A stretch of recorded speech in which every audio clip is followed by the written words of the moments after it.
خلاص هحط بقى كوباية المية الدافية وهحط عليها كل الحاجات ديت، السكر والخميرة والملح وكمان الكركم، وهحط ربع كوباية الزيت وهقلب كويس جدا.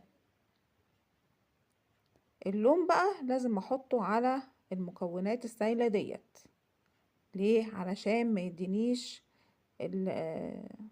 العجين بتاعي ما يبقاش لونه لون، يبقى كله لون موحد.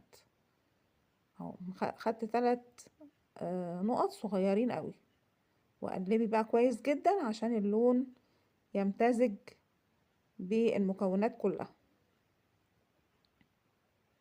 هو سهل جدا على فكرة، مش بياخد وقت خالص، وكمان اما بنعمله بالمية بيبقى خفيف كده وهش، بيبقى احلى من اللي معمول باللبن.